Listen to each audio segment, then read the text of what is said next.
จากบ้านนาลาแม่พ่อขอไปเห็นงานวีบริการเด็กเสิร์ฟอาหารตามสั่งเงินเดือนก็น้อยงานต่ำต้อยเพื่อนคอยลูกหลังบางวันแขกเป็นตาสั่งหายสั่งเมนูก็ได้ดังใจเด็กเสิร์ฟนี่นาต้องตีหน้ายิ้มมาแค่ตีบนไหนแต่แบกทุกไว้ข้างในเสิร์ฟสาก็ด่าพอมอมาเบิ่งหน้าวาไลน้ำตาตกลงข้างในมีภัยเห็นใจแน่บอกเด็กเสิร์ฟเจ้าเอ๋ยบอกเคยขอเจ้านายเก็บเงินพอจ่ายจะได้ศึกษาเรียนต่อเหตุงานสองเท่า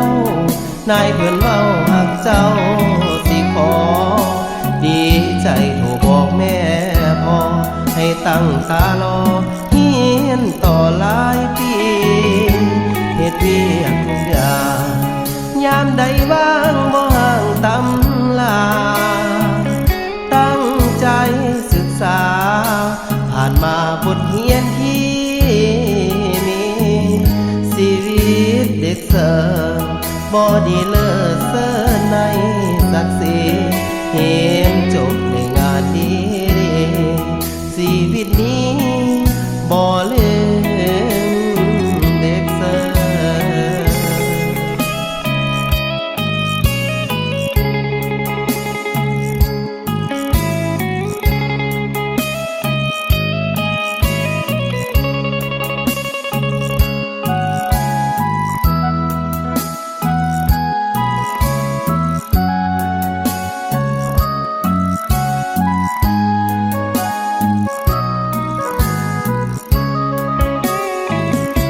เด็กเสิร์ฟเจ้าเอ๋